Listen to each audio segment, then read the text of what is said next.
Thanks for stopping by. I like to preface this video by saying it is not a knitting tutorial, but it means to have something playing in the background while you work on your own project. If you're like me and really enjoy having something on while you work, sometimes the content you like is very visually engaging, and you're several hours in and haven't gotten nearly as far along in your project as you would have liked to. So that's where I come in. If you're new here, welcome, and if you're returning, welcome back. It is the middle of the week for you, hopefully, and it is Thursday night from the previous week for me, and I am crossing my fingers that I don't have another snafu like last week where I did a whole video and somehow it wasn't recording any of it, and I thought I had my Friday together and it wasn't, or no, I thought I had my Friday and then it wasn't recorded, so then my Monday video ended up being my Friday video, and here we are.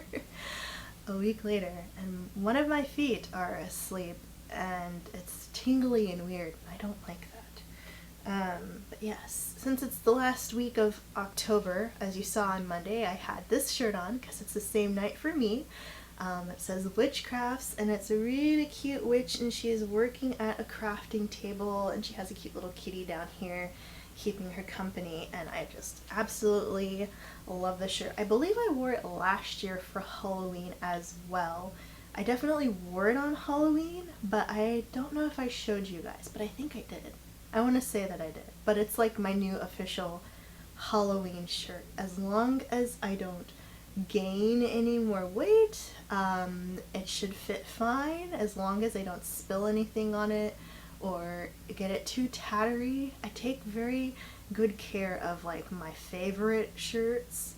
I wash them in a laundry bag, I air dry only, I leave them actually hanging up. Like, I usually fold all my shirts except for like my nice t-shirts, and usually my nice t-shirts are anything with cats on it, anything that's like super professional for work, and anything that is extra long and drapey and flowy that I just can't fold up. As if you needed to know. Now you know how I keep my clothes. But this is one that I hang up year round because it's just so nice. I don't want to crease the iron-on design or anything. But we are still working on my cousin's sock. This one is longer. I think my cousin's daughter's sock was about 10 episodes, and this is probably gonna get us to maybe, well, if we're already on like 11 or 12 now, I think we'll probably be at 13 or 14. We'll see. It all depends on how much I can knit off camera before the next time I am with you guys.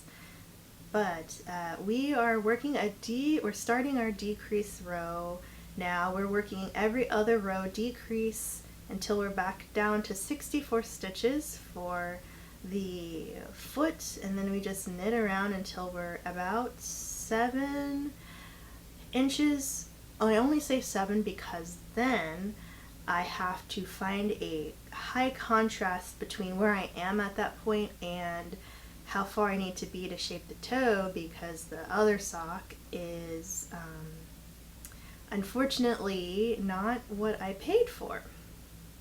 As in, there is a sharp change in color, even though I have purchased an ombre effect ball of yarn, so I don't think I'm going to let that go.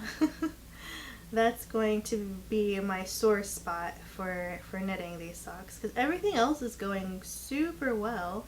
Like, I made it so there aren't any weird holes. I was able to pick up all my stitches to create a nice seamless look.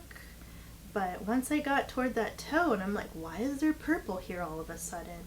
And I remembered looking at the swatch online. I'm like, this isn't supposed to have a sharp change in color where it's completely a different color. Not even like bluey green next. It's bam, it's just purple on lime green. So not happy about that.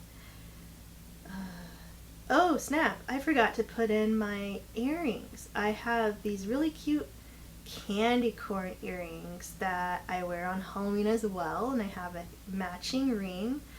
but since it's getting so late tonight, I wanted to make sure that I got in front of you guys to film before my partner may or may not yell at me for being loud while they're trying to saw some logs in the other room. So I was like, I'll just come sit. But maybe when I'm filming next weekend, because it'll be Halloween weekend, then I'll have them on, because it'll be officially like Halloween. And then you'll see it in November and wonder why I have candy-cord earrings on.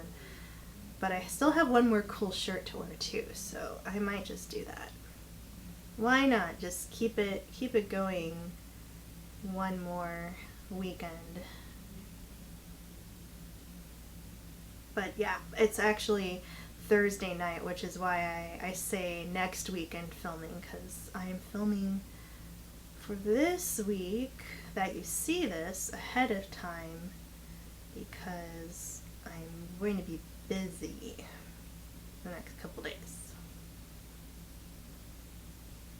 So we just did both of our decreases. You only decrease by 2 every other round, so it's a gradual gusset, and then I can just shape the foot,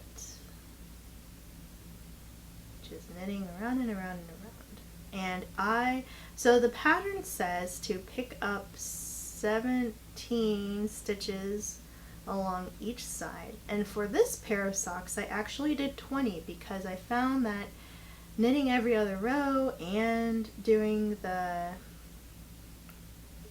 heel, even though there was like stitches just from shaping the heel, I wanted to reduce as many gaps as I could, so I added a couple extra stitches. So instead of 17 picked up, I did 20.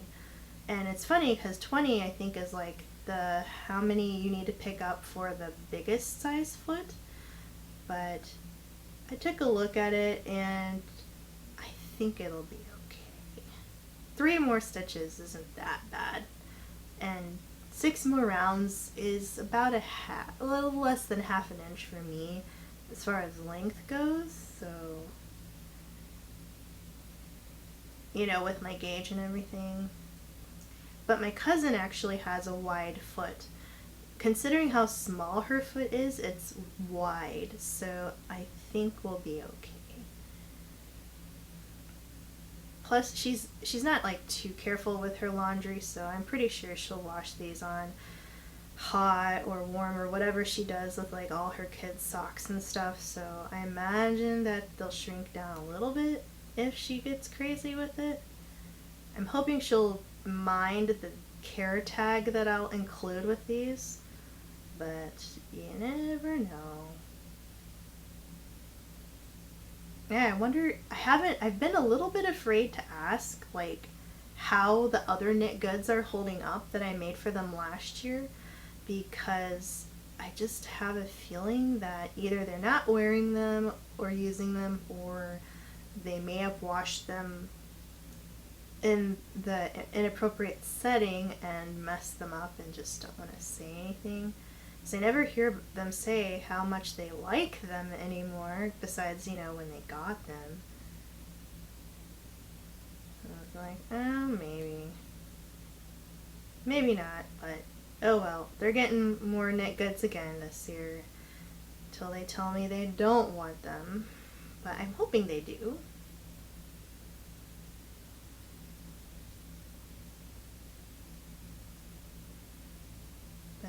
Considering that it's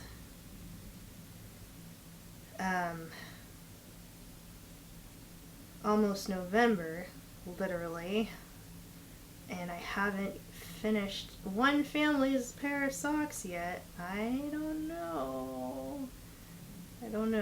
I mean, I've been so occupied with work that on a slow day I can probably knit during my break, but lately my breaks have been filled with not really, more like a working lunch, so I can't do what I used to do.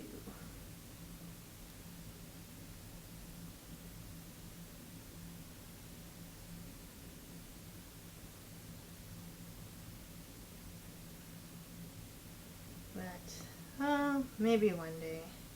I mean, if I just get one family's done, then that should be okay.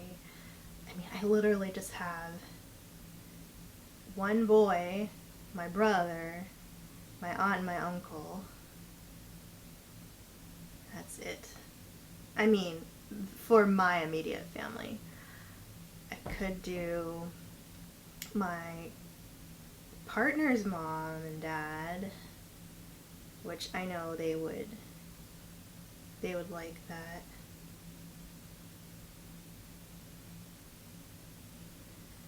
But I don't know how fast I can do it. Because they're getting ready to move at some point, so I know they don't need stuff. I have to be considerate of that.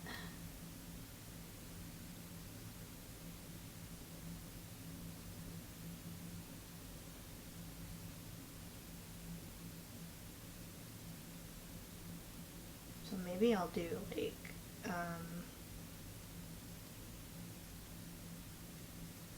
some kind of home good for them. But socks are so practical. They live in Texas, so they wouldn't really benefit from anything too snuggly. I have to think about that.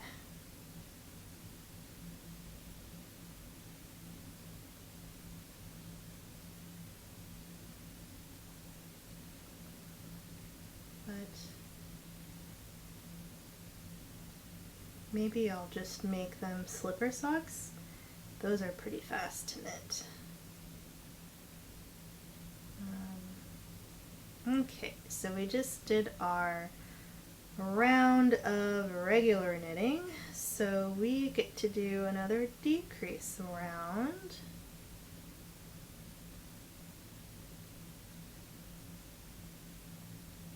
Sometimes I have to check, because when I'm talking, or even if I'm not talking, if I'm just kind of zoning out a little bit, I'm like, where was I? But it's so nice because the decrease round definitely looks like your stitch is being eaten by another one, so to speak, so it helps me visualize what I'm doing.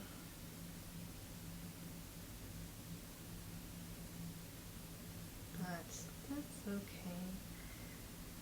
So, if you're, I believe I've asked you guys this before, but because it's almost Halloween at the time you guys are seeing this, just a few more days from this upload day, what is your favorite Halloween candy?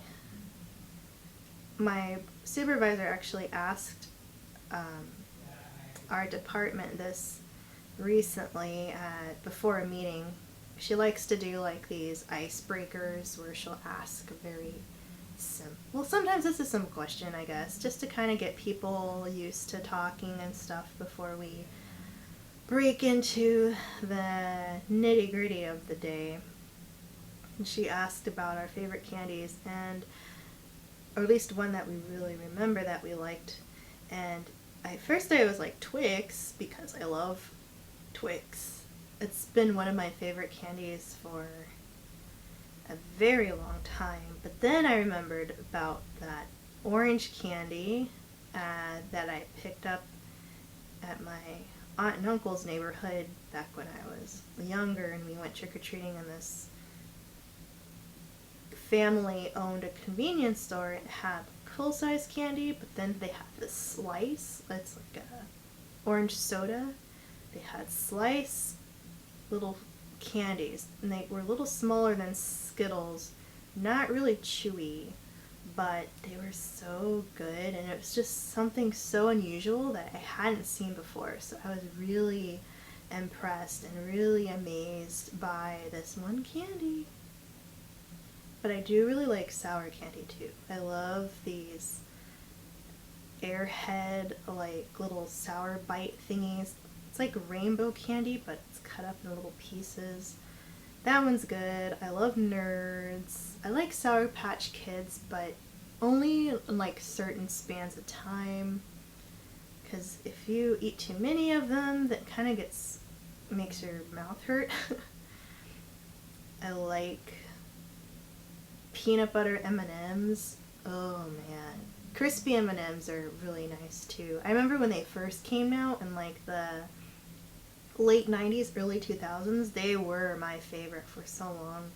Then they went away, and then maybe the last 10 years they came out with the M&M pretzel ones, and then everyone was like, oh, these are trying to replace those crispy M&Ms, and nobody was like impressed.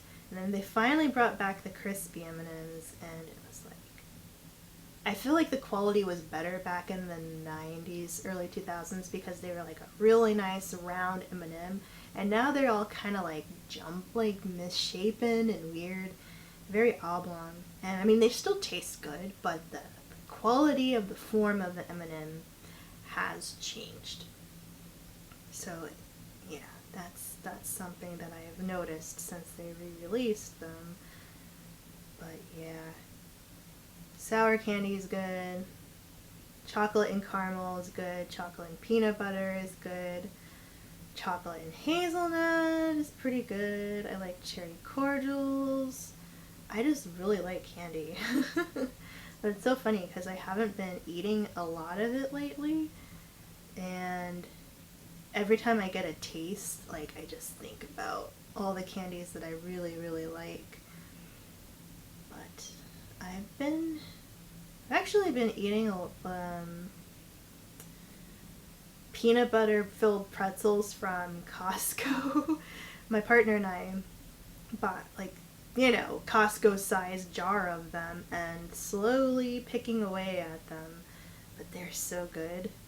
They're so good. I actually, one day for lunch, I was just like, let me see how many I could eat of these before I get sick. Like, what's my max? And it was about maybe 2 cups worth, which, I mean, they're kind of big, so it's not like that many, but it was more than, what a serving size says should be eaten in a day. So it's like, ew, okay.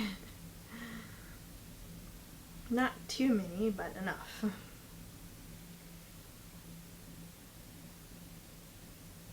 yep, I love me some candy.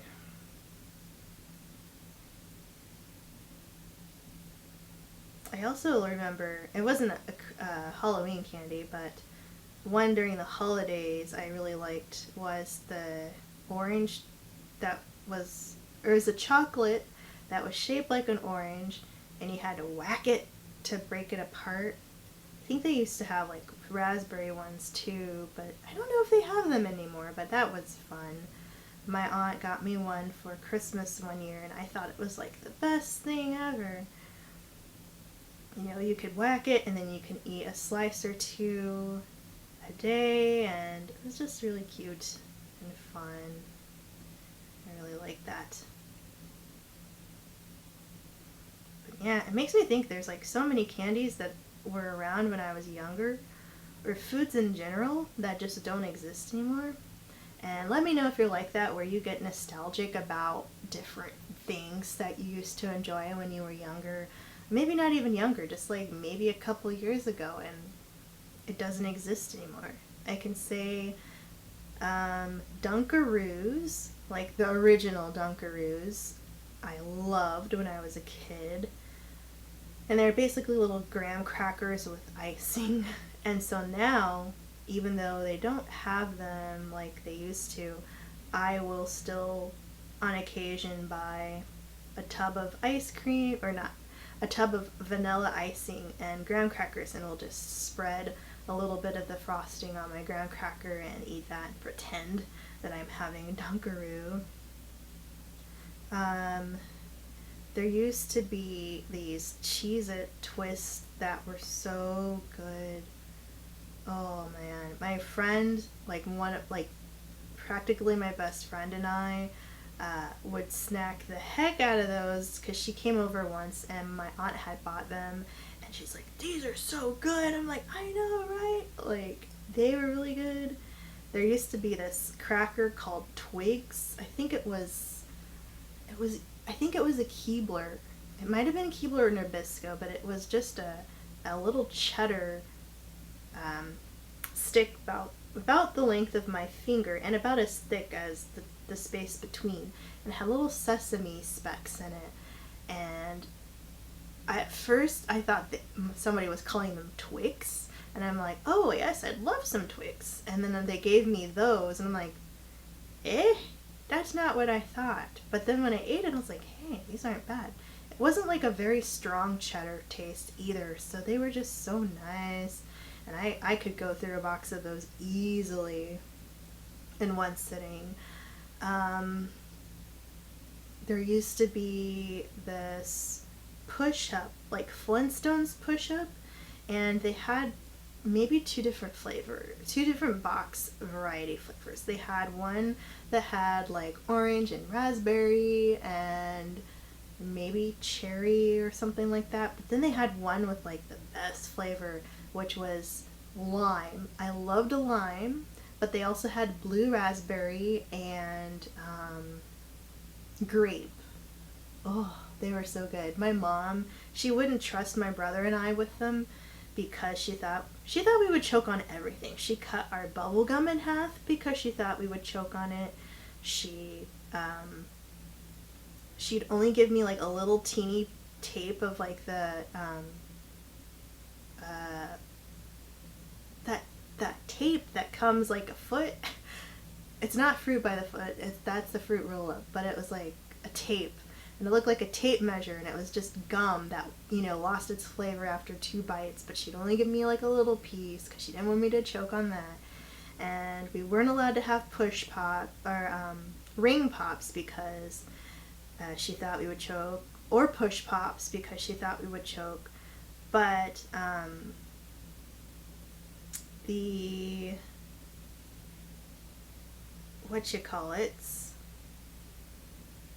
what were they called?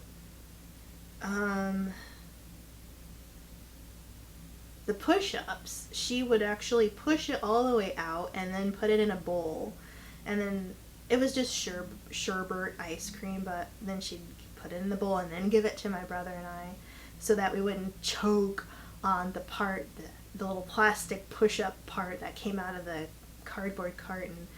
And I'm just thinking of like how funny it was that she thought we would choke on everything. I'm like 8. I'm like 7. I'm a big girl. I'm not gonna choke on this. Like, calm down. You know, everybody else, like, look at the kids in the commercial. They're big kids. They can have their candy without their mom hovering over them.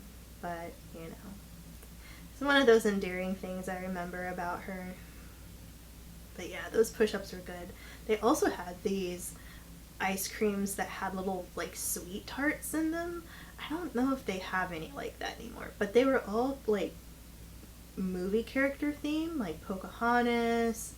They might have had some other Disney characters, but those were fun. I miss those too. There's just all kinds of stuff. Now I'm thinking about it, I'm like, I haven't had my after dinner snack yet, but there's nothing that I want that's like as tasty as those old foods sound thinking back about them. So that's where I am right now. So let me know in the comments, is there something you really miss from your childhood or a few years ago that you used to like that's no longer in existence? My partner actually was just talking about if you're from the States, I don't know if they are international, but there's this energy drink company called Monster, and my partner is obsessed with like energy drinks, mainly Monster and Mountain Dew. And he asked me the other day, he's like, do you remember the BFC I used to drink? And I'm like, yeah, I remember those. And it standard for big effing can. So it was literally called BFC on the can. It was like a liter of energy drink, like honk and giant thing. And you would drink one. I'm like, I don't know how you do it. I have built up a tolerance now, but I still wouldn't be able to manage something like that. But, you know, that's one of those things that doesn't exist anymore. Also, Pepsi did this, I think it was 1893 or some kind of year where they were brought into existence, and they had this classic kind of limited edition run of their cola where it was, I guess, the original ingredients minus whatever, methamphetamines that were in drinks at the time, but whatever the natural ingredients that weren't addictive were in there. And then they had one that was a ginger flavor, and my coworker, who actually gave me all of those cat mystery books, really liked the ginger one, and she was talking about that when she'd given me the books. And my partner really liked the Mountain Dew White Label that was released around the same time. And it's interesting because there's like a little cafe or grab and go shop where I work, and they had them in their like refrigerated drink area. And so when I told my partner, I was like, hey, they have the White Label at my job, and they're like, can you get me some? So back when they were still in stock, I bought a few for them. But I looked on Amazon, I did not see them anymore. And I looked on Mountain Dew's website, and I don't see them advertised there either. So I wonder if they stopped, or if it'll be one of those like anniversary type things where they might release old popular flavors during special occasions. But, well, we are not to the end. Well, we're actually in the middle of a round and about to decrease our second set, or our first set of the round, but not quite ready yet. So with that concludes Wednesday's video. Thank you so much for tuning in, and now I'm made myself very hungry talking about all those old treats, but oh well. I will see you on Friday. Bye!